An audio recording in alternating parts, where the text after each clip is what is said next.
and they have to be willing to not only listen, but take necessary actions towards addressing what that root cause of that fear is. Thanks, Chris. So I think like your voice is very well respected, and yeah, we appreciate your input and feedback on that. Our next speaker is Marquis Turley. Marquis and I actually went to high school together. He grew up on Bemis Street, and a lot of what he knew was poverty and basketball. He was taken in by a woman who he played AAU with her son, and really wasn't predicted to succeed. If you went to otis.com and put the last name Turley in, you would see that the system already failed him. He has his master's degree and is currently employed at Coca-Cola. So thanks for being here, Marquis. Thank you, Sarah. Thank you, Courtney, for having me today.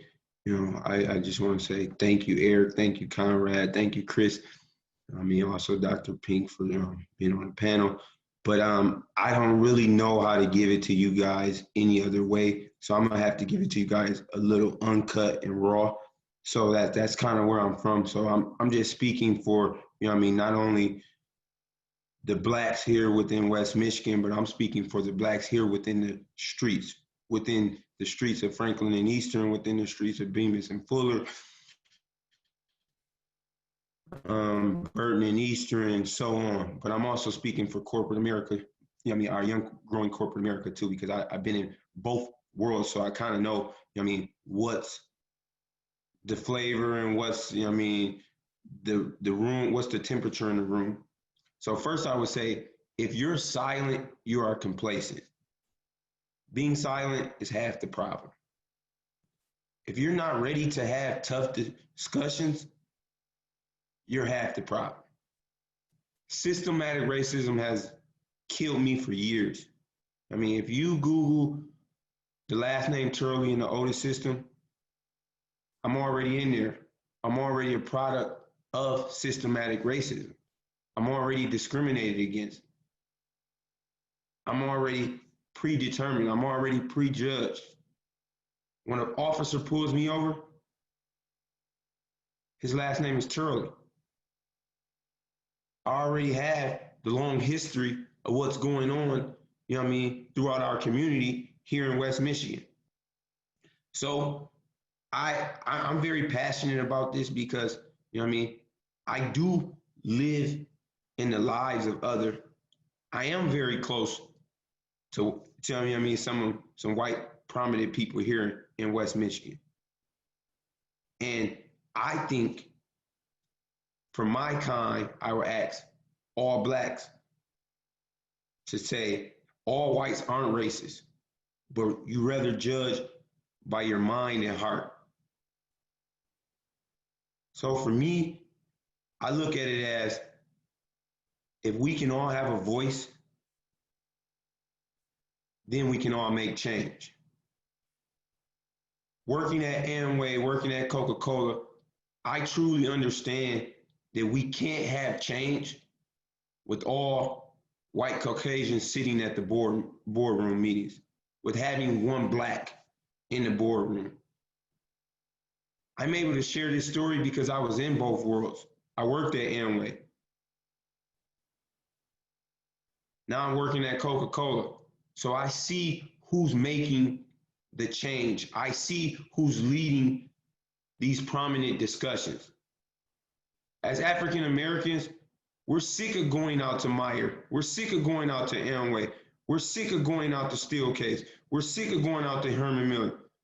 Let's bring these meetings to Franklin and Eastern. Let's bring these meetings to the Urban League. Let's get people involved who aren't as educated as me.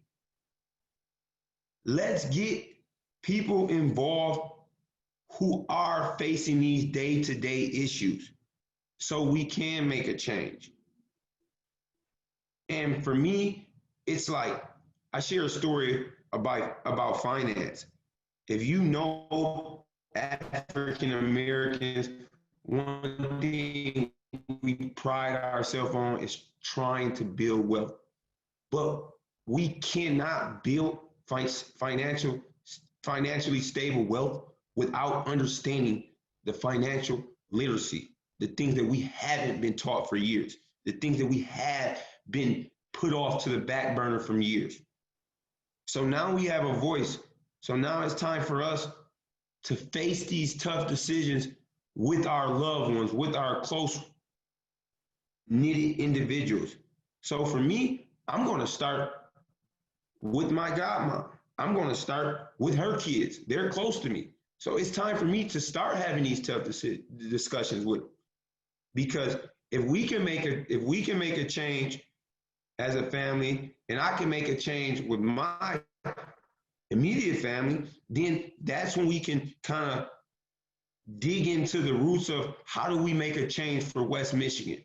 I love the big platform, but I think we're here to reform West Michigan. And our biggest quest is, how can we make a difference here within West Michigan? So all of us on this panel, we're living in the day-to-day action here within West Michigan.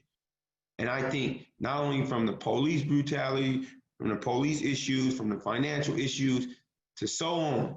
I mean, there's many different issues that we need to attack, but I think it's time for us and all of our leaders to start bringing these meetings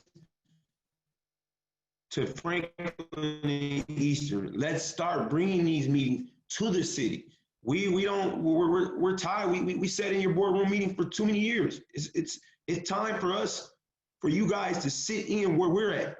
Like, let's feel the impact that I'm feeling on a day-to-day basis. You know what I mean? Because I'm able to speak from the streets of Grand Rapids, and I'm able to speak from the corporate America.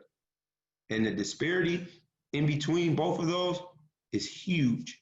And I would tell you guys, if you don't have a voice, you're complacent, and you're half the problem. So that's kind of the story that I share, and you know what I mean, and so on. And I went to Catholic Central. So I'm able to understand the huge racial disparities and financial gaps, education gaps, privilege, white privilege, and so on. So I would just say, let's really focus on how to make change. And thank you for having me, Sarah and Courtney. Yeah, no, thank you so much for that, Marquis. And just like Sarah said, I was nodding my head, and I really appreciate you being willing to, not censor yourself and be your authentic self and be honest with community, because that's what they need to hear. So lastly, we would like to introduce our last speaker, Dr. Bill Pink. And I don't want to get into too big of an introduction, but I heard him speak at the Grand Rapids Young Professionals of Color Conference, and I left feeling super motivated. So I'm sure you guys are going to feel the same way too. So we are excited to hear from you, Dr. Pink.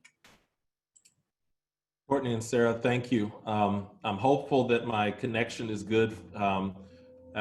Time to time, I'm here on campus. Every once in a while, it doesn't like to cooperate. So I'm hopeful that it will be good. I want to say to Conrad, Eric, Chris, and Marquis, thank you, brothers, for your words, and thank you for your hearts, and thank you for your honesty. Some of with our stories, when we tell our stories, what's refreshing is when we are on this side of our story and where we are right